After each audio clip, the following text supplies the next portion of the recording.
여러분 안녕하십니까? 지금 현재 우리 자유우파 국민들, 자유우파 유권자들이 가장 경악하고 있는 것이 있다면 무엇이겠습니까? 바로 2024년 제22대 4월 10일 총선거 부정선거 아닙니까?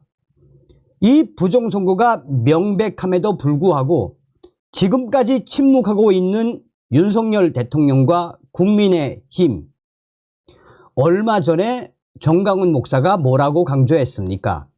이번 4.10 총선거 부정선거로 범야권이 압승을 한 이 충격 상황, 국민의힘 폭망한 상태이므로 윤석열 대통령은 국민의힘에 기댈 수가 없다. 또한 윤석열 대통령은 이번 부정선거로 범야권이 압승을 한 상태이므로 종이 호랑이나 다름이 없다. 이런 윤석열 대통령을 우리 자유우파 국민들이 도울 수 있다. 우리가 이번 40 부정선거 박살, 이재명 조국, 문재인 구속, 제2의 4.19 국민 대혁명, 제2의 5.16 국민 대혁명을 일으키면 윤석열 대통령은 탄핵을 당하지 않기 위해 반드시 칼을 꺼내들 수밖에 없다라고 강조했지요.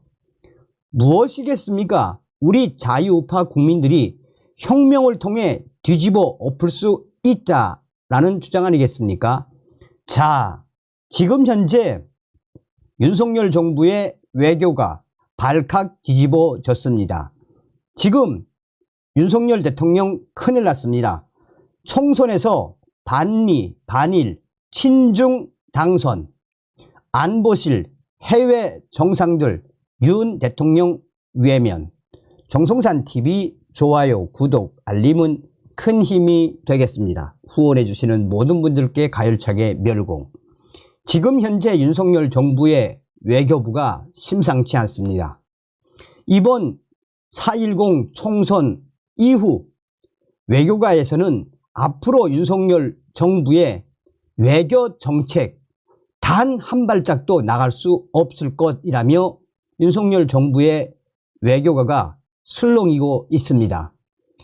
익명을 요구한 외교부의 한 외교관은 지금 현재 4.10 총선에서 드러난 범야권의 압승, 지금 현재 우리 대한민국의 동맹들도 반미, 반일, 또한 친중 성향의 이 의원들, 여기에 친북 성향의 위원까지 당선되지 않았나라며 동맹들은 지금 대한민국의 의회, 국회를 반미, 반일, 친중, 친북 세력들에 의해 완전히 장악됐다라고 이 외교관은 강조하고 있습니다.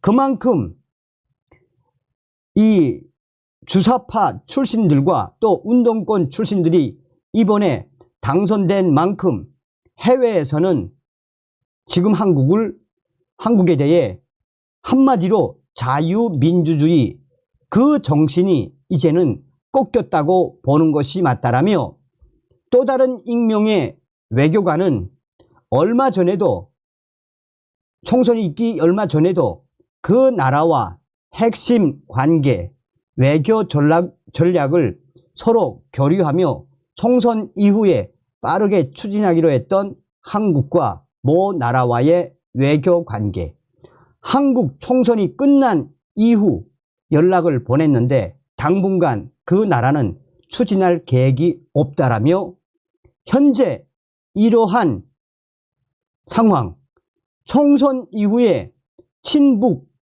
친중, 반일, 반미 의회로 장악된 이런 충격적인 총선 결과에 한국을 외면하는 나라들이 늘어나고 있습니다라며 지금 윤석열 정부의 외교부가 발칵 뒤집어졌습니다.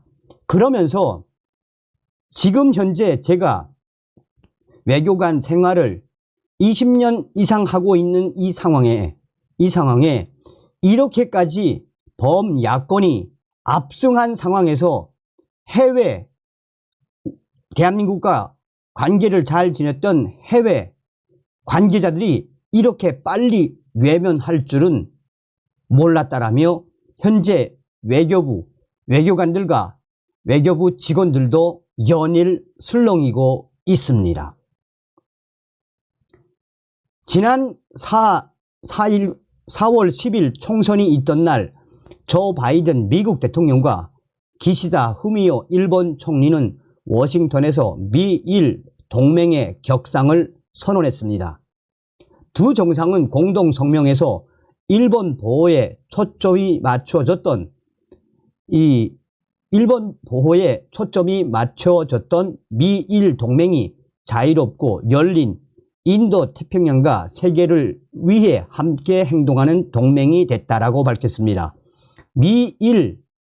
미일이 글로벌 파트너로 변화했음을 내외에 알린 것입니다. 기시다 총리는 미 상하원 합동연설에서 국제 질서 유지에 미국 리더십은 필수라면서 일본이 함께 할 것이라고도 했습니다. 일본이 자유주의 질서를 지키기 위해 미국과 늘 동행하겠다는 다짐이자 약속이었습니다. 미 싱크탱크 전략국제문제연구소 CSIS는 일본의 기시다 총리 방미 전 내놓은 이 아미티지 보고서를 통해 미일 동맹 격상에 대한 다양한 방안을 제시했습니다.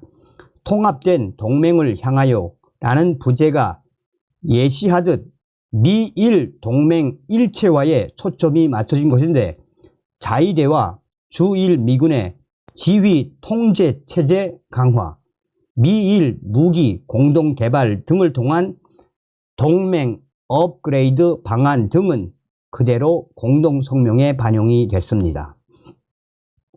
이번 회담을 계기로 일본은 미국의 글로벌 동맹 체제 핵심 축으로 자리 잡은 모양새입니다. 고 아베 신조 전 총리가 2007년 제안한 인도 태평양 전략이 도널드 트럼프 행정부의 아시아 정책으로 채택된 데 이어 바이든 행정부에서는 미국이 일본을 중심에 놓고 아시아 동맹 틀을 재편하도록 한 촉매제 역할을 한 것입니다. 회담 전 미국, 영국, 호주 국방부 장관이 일본의 오커스 필러 2 참여를 발표한 것이나 회담 후 미국, 일본, 필리핀 3국 정상회의가 열린 게 대표적입니다. 바이든 행정부 고위 당국자는 백그라운드 브리핑에서 미국이 일본과 한국, 호주, 필리핀 등 가치 공유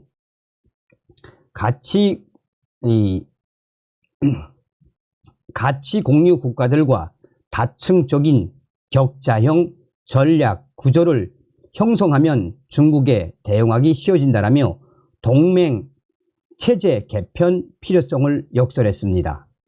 바이든 행정부가 미일 정상회담을 계기로 공식화한 동맹 체제 개편은 이미 지난해 한미일 캠프 데이비드 정상회의에서 시작된 움직임입니다. 이렇게 미국과 일본이 촘촘하게 외교를 강화하고 있는 사이에 문제는 한국 윤석열 정부에게 터져나오고 있습니다. 문제는 총선 후 윤석열 대통령의 전국 장악력이 떨어지는 것에 비례해 외교 레임덕이 가시화할 위험이 커졌다는 데 있습니다. 더군다나 제22대 국회에는 반미,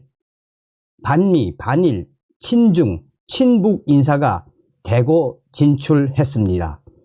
조국 혁신당에는 한국이 미국에 가스라이팅 됐다고 주장하는 한미 동맹 해체론자와 죽창가를 앞세우는 반일론자들이 줄줄이 포진돼 있습니다. 더불어민주당에는 중국에 쉐쉐 하면 된다는 이재명 대표부터 천안함 폭침이 북한 소행임을 인정하지 않는 86 운동권 인사들이 출비합니다. 통진당 계열 정북 인사 3명도 민주당을 숙주삼아 국회의원이 됐습니다. 이런 충격적인 상황에서 윤석열 대통령이 새로운 외교 이니셔티브를 발휘하기는 매우 어렵게 된 상황입니다. 국가안보실의 한 인사는 이번 충격적인 총선 선거 후에 매달 외국 순방을 나설 것이라고 장담했지만 지금 해외 정상들의 인식이 전과 같지 않다라며 힘이 빠진 윤석열 대통령과 새 합의를 하려는 외국 정상은 없다라며 총선 이후에 해외 정상들이 윤석열 대통령을 대놓고 외면하고 있다라고 강조하고 있습니다. 그러면서 안보실의 이 핵심 인사는 당장 윤 정부를 길들이려는 중국, 러시아, 북한은 야당을 앞세워 정쟁, 분열을 유도할 수도 있다라며 4.10 총선 후 영국 이코노미스트가 한국에 대해 정권이 바뀌면 동맹들 틈이 벌어질 수 있는 나라가 바로 한국이라고 규정한 것에 대해서도 국제 기류가 변하고 있음을 느낀다라고 말했습니다. 그러면 안보실 이 대통령실 안보실의 이놈아, 내가 당신이 윤석열 대통령한테 빨리 비상대권을 활용하게 행정권을 쓰게 대통령실 안보실 이 핵심 인사야. 아유 진짜. 총선 패배로 윤석열 대통령의 외교 봄날은 갔습니다.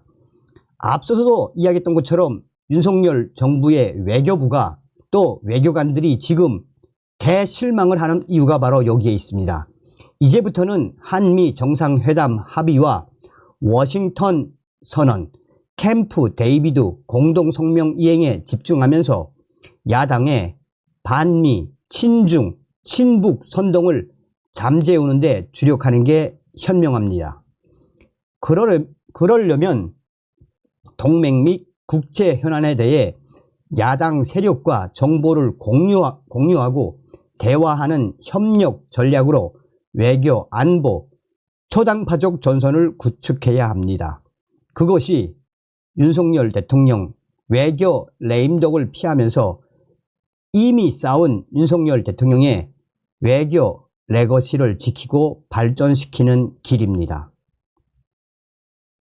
여러분 어떤 생각이 드십니까? 그러니까 여러분, 우리가 제2의 4.19 혁명, 제2의 5.16 국민 대혁명으로 이젠 뒤집어 엎지 않으면 큰일 나게 생겼습니다. 얼마 전에도 제가 방송을 해드리지 않았습니까? 지금 영국의 BBC, 워싱턴 포스트, 뉴욕 타임즈, 일본의 NHK, 또 에포크 타임즈 뭐라고 강조하고 있습니까? 이번 총선 한국 이대로 망하나? 이번 총선의 폭망의 원인을 뭐라고 딱 잡았습니까? 윤석열 검찰총장 출신의 대통령, 당신의 사법부, 당신이 임명한 조희대 대법관, 당신이 임명한 법무부 장관, 당신이 임명한 이원식 검찰총장, 이런 자들 때문에 한국 총선이 또 한국의 민주주의가 파괴됐다라고 외신들이 강조하지 않았습니까?